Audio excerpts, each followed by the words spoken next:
Subscribe करिए हमारे channel target UP TET CTET को और बेल आइकन को दबाइए।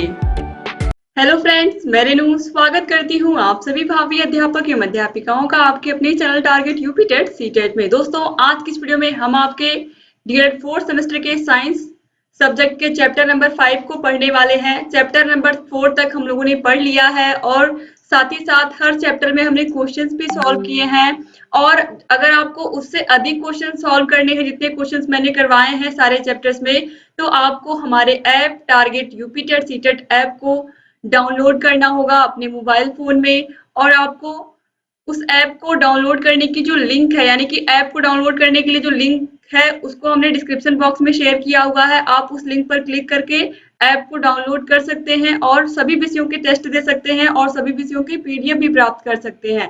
दोस्तों, बहुत सारे प्रशिक्षु कमेंट कर रहे थे कि मैम आपने चैप्टर नंबर 2 यानी कि खनिज और अयस्क और चैप्टर नंबर 3 आवर्त सारणी, ये दोनों चैप्टर्स अभी नहीं पढ़ा है। दोस्तों, मैंने आप लोगों को पहले ही बताया था कि मैंने पहले आप लोगों को पर्यावरण वाला चैप्टर नंबर 1 पढ़ाया था, फिर उसके बाद आप लोगों को बायो वाला पार्ट पूरा पढ़ा दिया है, यानी कि रक्त और रक्त से होने वाली बीमारियां। फिर फिजिक्स वाला पार्ट मैंने एक चैप्टर खत्म कर दिया है और ये चैप्टर नंबर 5 ये भी फिजिक्स वाला पार्ट ही है। इसके बाद चैप्टर नंबर 5 के बाद 2 चैप्टर आपको पढ़ने हैं, दोनों ही केमिस्ट्री के हैं और टोटल 7 चैप्टर हैं आपके साइंस सब्जेक्ट में। आज 5वां चैप्टर खत्म हो जाएगा आप लोगों का। इसके बाद केवल 2 चैप्टर बचेंगे केमिस्ट्री के, जिसमें से पहला है धातु और अयस्क और दूसरा चैप्टर है आवर्त सारणी। तो ये दोनों चैप्टर केवल बचेंगे इस चैप्टर के बाद। आज आपका 5वां चैप्टर भी खत्म हो जाएगा साइंस में। इस तरीके से केवल और केवल केमिस्ट्री वाला 2 चैप्टर बचेगा जिसको हम आगे की वीडियोस में पढ़ेंगे। तो चलिए आप यहाँ पर देखते हैं। तो दोस्तों चलिए अब हम चुंबकत्व चैप्टर को पढ़ेंगे, यानी कि मैग्नेटिज्म।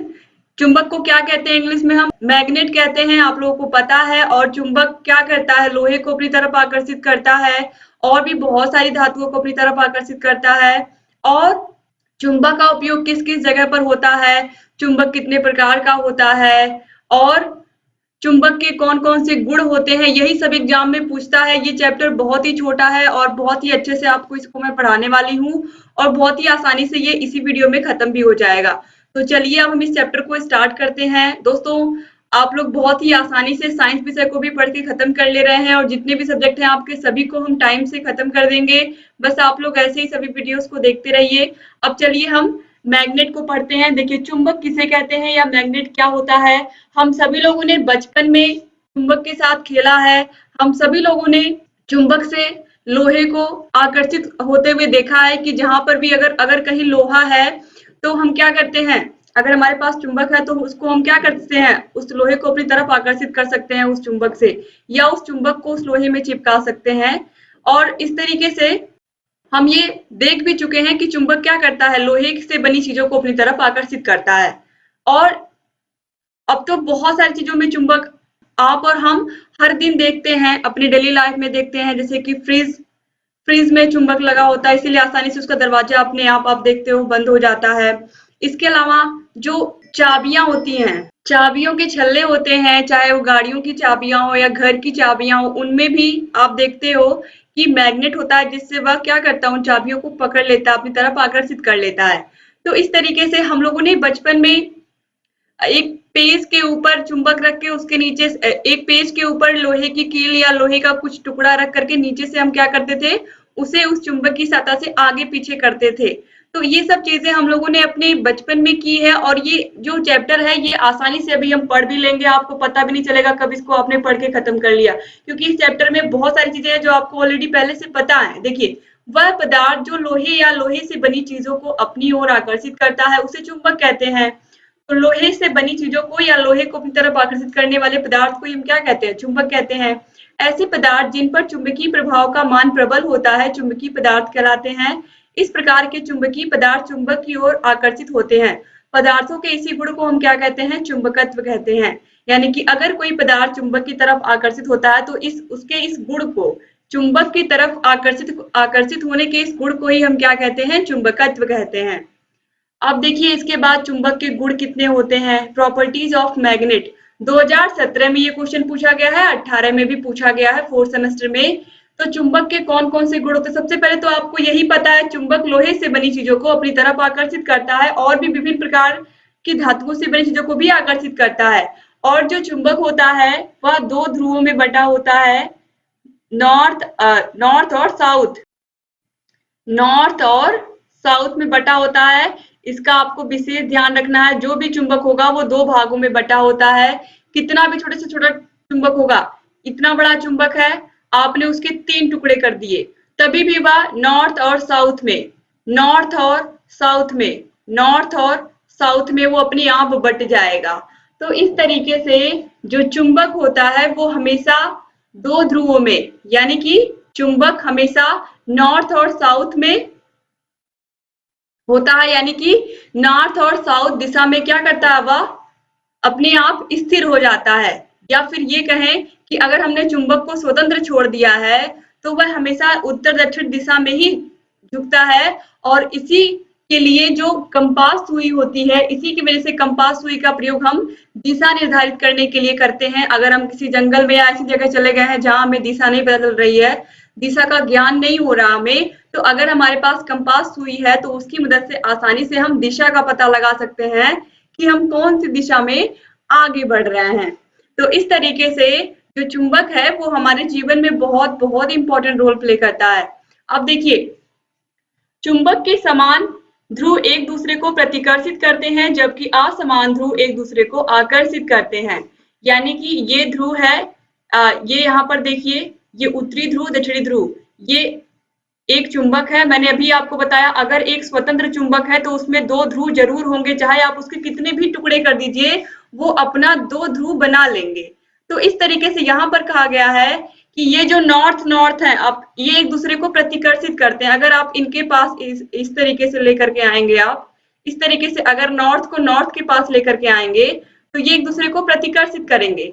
लेकिन अगर किसी चुंबक में इस तरीके से आपने साउथ को नॉर्थ के पास आप ले आए तो ये अपने एक दूसरे को आकर्षित करेंगे, एक दूसरे की तरफ आकर्षित होंगे। यानी कि यहाँ पर यही बताया गया है कि जो विपरीत ध्रुव होते हैं वो एक दूसरे को आकर्षित करते हैं। वो क्या करते हैं, एक दूसरे को आकर्षित करते हैं। अगर N और S है, यानी कि उत्तरी ध्रुव दक्षिणी ध्रुव आपस में एक दूसरे को आकर्षित करेंगे अगर दो चुंबक अलग अलग हैं। लेकिन अगर सेम ध्रुव है, यानी कि नॉर्थ नॉर्थ है या साउथ साउथ है, तो वो एक दूसरे को प्रतिकर्षित करेंगे। तो आपको समझ में आ गया होगा। अब देखिए, कोई भी चुंबक एक ध्रुव का नहीं हो सकता है, उसमें दोनों ध्रुव उपस्थित होते हैं। मैंने अभी आपको बताया एक चुंबक के आप 1000 टुकड़े भी कर दीजिए तो भी हर टुकड़ा अपना नॉर्थ और साउथ ढूंढ लेगा, यानी कि हर टुकड़ा अपना अस्तित्व बचा लेगा, वह अपने अस्तित्व को कायम रखेगा, यानी कि वह नॉर्थ और साउथ दो ध्रुवों में बट जाएगा। तो इसलिए आप कितने भी टुकड़े करिए उसके, वह अपना नॉर्थ और साउथ यानी कि अपने दोनों ध्रुवों को ढूंढ ही लेगा। अब देखिए, चुंबक लोहा, सोना, कोबाल्ट और निकल की वस्तुओं को आकर्षित करता है। अब ये बहुत ध्यान देने वाली बात है कि कौन कौन सी धातुओं को चुंबक आकर्षित करता है। एग्जाम में पूछ लेगा तो आपको याद होना चाहिए। लोहे को तो हम सबने बचपन में देखा है, सोने को भी आकर्षित करता है, कोबाल्ट को भी, निकेल को भी। तो सोना, कोबाल्ट, निकेल, लोहा, इनको जो चुंबक होता है वो क्या करता है, आकर्षित करता है अपनी तरफ। अब इसके बाद देखिए, दिशा के ज्ञान में चुंबक महत्वपूर्ण भूमिका निभाता है। अभी मैंने आपको बताया है कंपास सुई जो होती है वो दिशा का ज्ञान कराने के लिए ही उपयोग में लाई जाती है, ताकि हम आसानी से दिशा का पता लगा लें। अगर हमें उत्तर और दक्षिण दिशा पता चल गई तो आसानी से हम पूरब और पश्चिम का पता लगा सकते हैं। इस तरीके से अगर हमें नॉर्थ और साउथ पता चल गया तो हम ईस्ट और वेस्ट अपने आप आसानी से पता लगा लेंगे। अब इसके बाद देखिए, यदि लोहे को चुंबक से बार बार रगड़ते हैं तो उसमें चुंबकत्व का गुण आ जाता है। यहाँ पर कहा गया है अगर किसी लोहे को हम बार बार चुंबक से रगड़ रहे हैं, चुंबक से रगड़ रहे हैं, तो उस लोहे के अंदर भी कुछ ना कुछ चुंबक के गुण आ जाते हैं और वह लोहा भी कुछ छोटे मोटे लोहे के चूर्ण होते हैं, उनको अपनी तरफ आकर्षित करने की क्षमता उसमें हो जाती है। चुंबक प्रकृति एवं मानव निर्मित दोनों प्रकार के होते हैं तथा दोनों समान रूप से कार्य करते हैं। यानी कि प्रकृति में जो चुंबक पाया जाता है वह तो होता ही है, लेकिन मानव निर्मित चुंबक भी होते हैं हमारे बीच में। यानी कि आपको चुंबक प्राकृतिक भी मिलेंगे और मानव निर्मित भी मिलेंगे। अब देखिए, चुंबक के सिरों पर आकर्षण बल सबसे अधिक होता है, ये आप जरूर याद रखिएगा।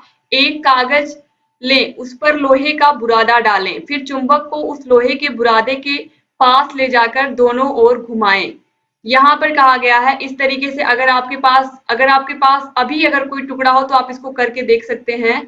आपके पास अगर इस तरीके से चुंबक का कोई टुकड़ा है और आपको कुछ नहीं करना है, सिंपली एक कागज लेना है और उस कागज पर लोहे की छीलन लेनी है, लोहे के ढेर सारे बुरादे लेने हैं और आपको क्या करना है, ये जो आपने लिया है चुंबक का टुकड़ा, इसको आप ले जाओगे, जब इस कागज पर ले जाओगे, इस कागज पर आप इसको रखोगे या आप इसको हिलाओगे आगे पीछे, तो आप देखोगे सबसे ज्यादा चुंबक जो है ना इसके ये नॉर्थ और साउथ ध्रुवों पर ही चिपकेंगे। बीच में कम चिपकेंगे, बीच में बहुत कम, लेकिन सबसे अधिक ये जो लोहे की छीलन है ये सबसे अधिक नॉर्थ और साउथ यानी कि इनके सिरों पर अधिक चिपकेंगे।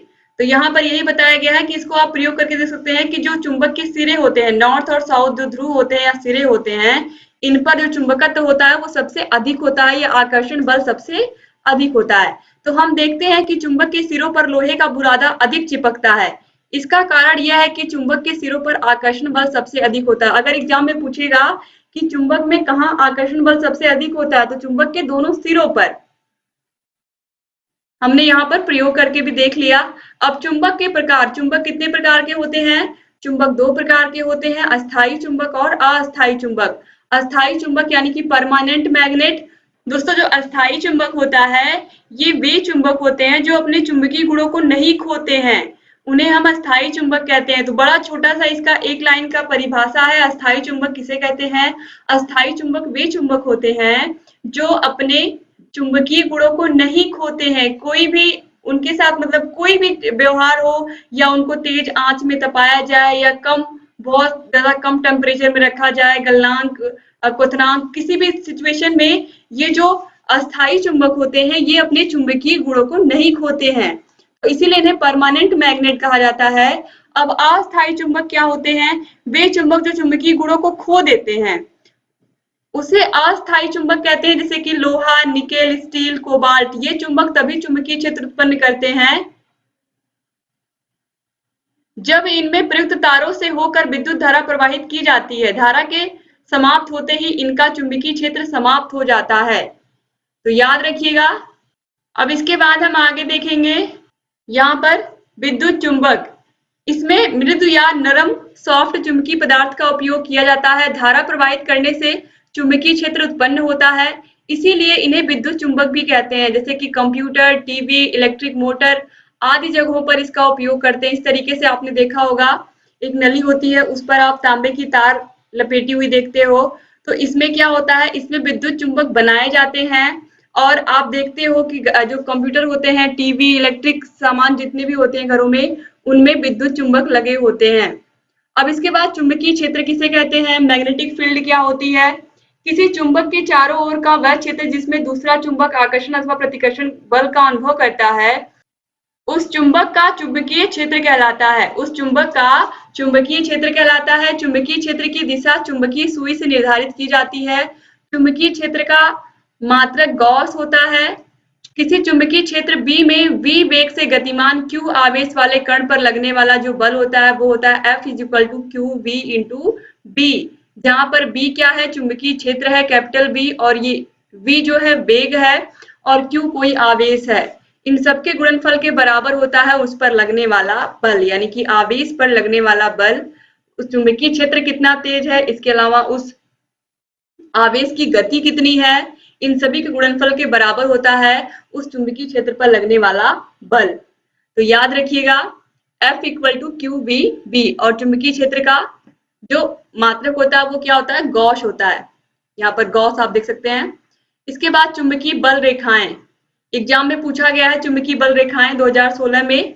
चुंबकीय बल रेखाएं काल्पनिक रेखाएं होती हैं जो किसी भी बिंदु पर चुंबकीय क्षेत्र की दिशा का प्रतिनिधित्व करती हैं।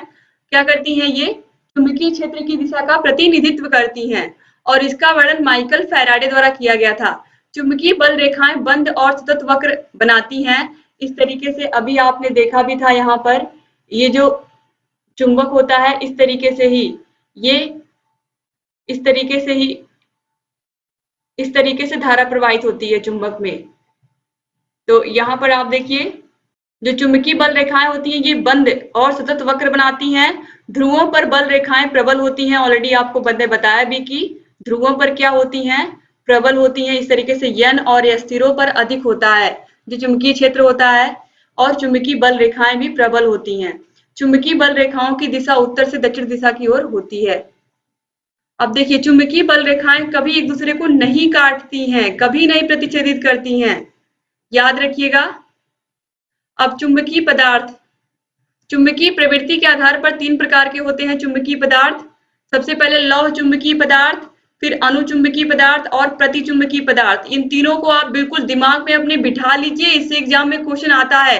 कौन कौन से पदार्थ हैं जो लौह चुंबकीय पदार्थ हैं, कौन कौन से ऐसे हैं जो अनुचुंबकीय हैं, और कौन कौन से ऐसे हैं जो प्रतिचुंबकीय पदार्थ कहलाते हैं। तो सबसे पहले देखिए, लौह चुंबकीय पदार्थ, ऐसे पदार्थ जो चुंबकीय क्षेत्र में रखने पर क्षेत्र की दिशा में प्रबल रूप से चुंबकित हो जाते हैं, जैसे कि लोहा, निकेल, कोबाल्ट। इसके बाद अनुचुंबकीय पदार्थ, ऐसे पदार्थ जो चुंबकीय क्षेत्र में रखने पर क्षेत्र की दिशा में मामूली से चुंबकित होते हैं, जैसे कि sodium, magnesium, aluminium, manganese, copper chloride आदि आदि अनुचुंबकीय पदार्थ हैं। तो एग्जाम में अगर पूछेगा लौह चुंबकीय पदार्थ कौन कौन से हैं, तो लोहा, निकेल, कोबाल्ट, यानी कि ये वही पदार्थ हैं जिनको चुंबक आसानी से क्या करता है, अपनी तरफ आकर्षित कर लेता है। और अनुचुंबकीय कौन कौन से हैं, sodium, magnesium, aluminium, manganese, copper chloride. तो ये क्या है, अनुचुंबकीय है। और ये क्या होते हैं, ये बहुत ही मामूली से चुंबकित होते हैं चुंबकीय क्षेत्र में रखने पर। अब प्रतिचुंबकीय क्या होते हैं, ऐसे पदार्थ जो चुंबकीय क्षेत्र में रखे जाने पर क्षेत्र की विपरीत दिशा में चुंबकित हो जाते हैं, यानी कि जिस दिशा में रखा गया उस दिशा में नहीं होते हैं बल्कि विपरीत दिशा में, इसीलिए इन्हें प्रतिचुंबकीय पदार्थ कहते हैं। अब देखिए, इसमें कौन कौन से आते हैं, जस्ता, बिस्मथ, चांदी, सोना, हीरा, नमक, जल, ये सब क्या है, प्रतिचुंबकीय पदार्थ हैं। याद रखिएगा, बहुत इंपॉर्टेंट है दोस्तों, मैं बार बार कह रही हूँ, एग्जाम में यही बार बार पूछा ही है, इसीलिए मैं बार बार आपसे कह रही हूँ, इस पर विशेष ध्यान दीजिए। लौह चुंबकीय पदार्थ, अनुचुंबकीय पदार्थ और प्रतिचुंबकीय पदार्थ कौन कौन से हैं। तो इस तरीके से आपको याद भी हो गया होगा, लौह चुंबकीय लोहा, निकेल, कोबाल्ट, अनुचुंबकीय sodium, magnesium, aluminium, manganese, copper chloride, और प्रतिचुंबकीय में सोना, चांदी, हीरा। पहले तो इन तीनों को आप याद रखिए, क्योंकि ये सामान हम सभी लोग दैनिक जीवन में रोज देखते हैं ना, चांदी, सोना, हीरा। इसके बाद नमक भी हम रोज खाते हैं, पानी भी हम रोज पीते हैं, ठीक है, तो ये तो वैसे ही याद हो गया। इसके बाद बचा क्या, जस्ता और बिस्मथ। तो इस तरीके से सोना, चांदी, हीरा, नमक, जल और बिस्मथ और जस्ता, ये हो गए प्रतिचुंबकीय पदार्थ, यानी कि जो चुंबकीय क्षेत्र उत्पन्न करने पर चुंबकीय क्षेत्र के विपरीत दिशा में चुंबकित होते हैं, वे पदार्थ प्रतिचुंबकीय पदार्थ कहलाते हैं। लौह चुंबकीय क्षेत्र की दिशा में प्रबल रूप से चुंबकित होते हैं। अनुचुंबकीय ये क्या होते हैं, ये चुंबकीय क्षेत्र की दिशा में मामूली से चुंबकित होते हैं। तो मुझे पूरा यकीन है कि आपको याद हो गया होगा। अब इसके बाद कंपास सुई के बारे में ऑलरेडी मैं बता चुकी हूँ आपको, 2017 में पूछा भी गया है। देखिए, कंपास सुई का उपयोग दिशा ज्ञात करने में किया जाता है। यह सदैव उत्तर दक्षिण दिशा में ठहरती है। इसमें कांच की एक छोटी सी डिबिया होती है जिसके अंदर एक सुई लगी होती है, और वही सुई हमें सही दिशा का ज्ञान कराती है। अब चुंबक का उपयोग किस लिए होता है, ये भी बहुत जरूरी है जानना हमारे लिए। और देखिए, चुंबक का उपयोग मैग्नेटिक कंपास बनाने में किया जाता है, वही जो अभी आपने देखा है, कंपास सुई, जो दिशा निर्देशन में सहायक होता है। फिर देखिए, चुंबक का उपयोग चुंबकीय खिलौने, फ्रिज के दरवाजे आदि में किया जाता है। और बच्चों के लिए ढेर सारे जो खिलौने आते हैं उसमें भी चुंबक लगे होते हैं, आप लोगों ने देखा भी होगा। इसके अलावा गैर चुंबकीय पदार्थों को लोहे से अलग करने के लिए चुंबक का प्रयोग किया जाता है, जिसको हम इसके आगे वाले चैप्टर में पढ़ेंगे। चुंबकीय पृथक्करण विधि पढ़ेंगे, जिसमें हम अयस्क के सांद्रण के अंतर्गत हम पढ़ेंगे चुंबकीय पृथक्करण विधि, जिससे हम अयस्क में मिली हुई जो अशुद्धियां हैं उसको हम सांद्रण विधि, जिसको हम चुंबकीय पृथक्करण विधि कहते हैं, इससे हम दूर कर लेते हैं।